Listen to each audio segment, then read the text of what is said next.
দর্শক আসসালামু আলাইকুম, আমি শহীদুল ইসলাম সজল আমার টিকটক চ্যানেলের পক্ষ থেকে আপনাদেরকে স্বাগত জানাচ্ছি। যে যেখান থেকে আমার এই ভিডিওটা দেখতেছেন সবাইকে আন্তরিক শুভেচ্ছা এবং অভিনন্দন।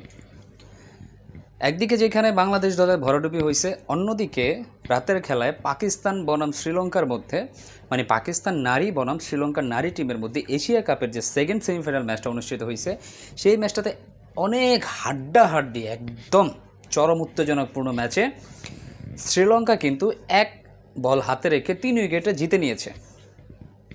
3 উইকেটে জিতে নিয়েছে মানে খেলাটা এত দূর পর্যন্ত গড়াইতো না, কারণ শ্রীলঙ্কার যে ওপেনার ছিলেন আপনার চামিরা আটাপাত্তু, উনি 48 বলে 63 রান করে শেষ পর্যন্ত ছিলেন। বাট যখনই 20 রানের মতো দরকার ছিল, তিনি যখন আউট হয়ে গেলেন, সেই সময় ম্যাচটার মধ্যে নাটকীয়তা শুরু হয়। ম্যাচটা গড়াতে থাকে একটা থ্রিলারের দিকে। বোঝাই যাচ্ছিল যে লাস্ট পর্যন্ত গিয়ে একটা টানা হেঁচড়া লেগে যাবে, কে হারে কে জিতে, এরকম একটা। বাট সত্যি কথা বলতে আমাকে যদি জিজ্ঞেস করেন, আমি আগে থেকে আত্মবিশ্বাসী ছিলাম যে শ্রীলঙ্কান নারী ক্রিকেট টিম এই ম্যাচটা জিতে যাবে, মানে এই ম্যাচটা থেকে কোপ আপ করে তারা ফাইনালে জিতবে। যেহেতু স্বাগতিক দল, তাদের ফাইনালে যাওয়ার দরকারও আছে। নয়তোবা শ্রীলঙ্কান ফ্যানদের আর ফাইনাল খেলা দেখার প্রতি তেমন কোনো আগ্রহ থাকতো না। সারা বিশ্বের হয়তোবা অনেকেই বলতেছে যে ভারত পাকিস্তান ফাইনাল হলে ভালো হতো, বাট ভাই ভুলে যান, এটা this is not game of boys, এটা পুরুষদের কোনো খেলা না। এই ভারত পাকিস্তান নারী ক্রিকেট দলকে নিয়ে আসলে কারো কোনো ওইরকম মাথা ব্যথা নাই, বরঞ্চ এটাই ভালো হয়েছে যে শ্রীলঙ্কান নারী ক্রিকেট টিম ফাইনালে উঠছে, ওইদিকে ভারতের এগেনস্টে তাদের খেলা।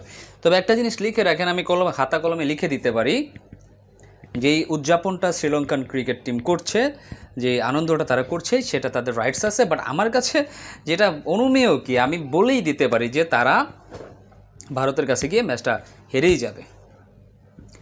যাবে, কারণ ভারতীয় ক্রিকেট টিম এমন একটা পর্যায়ে পৌঁছে গেছে, নারী ক্রিকেট টিমটা আমার কাছে মাঝে মাঝে মনে হয় তাদের যদি পুরুষদের সাথেও খেলা ফেলা হয়, বেশ ভালো একটা কন্টেস্ট তারা দিয়ে দিবে, এটা আমার কাছে মনে হয়। তো এই খেলার ব্যাখ্যা করার মতো তেমন কিছু নাই।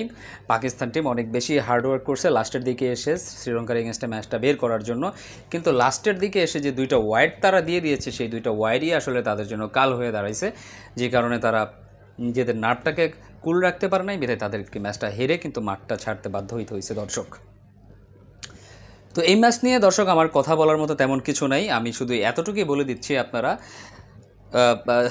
এটা জেনে রাখুন বা বুঝে রাখুন যে টিম যেই জিতুক, যেহেতু ফাইনালিস্ট হচ্ছে ভারতীয় নারী ক্রিকেট দল, সেখানে অন্য নারী ক্রিকেট দল তাদের সাথে কতটুকু কোপ আপ করে উঠতে পারবে সেটা সময়ই বলে দিবে।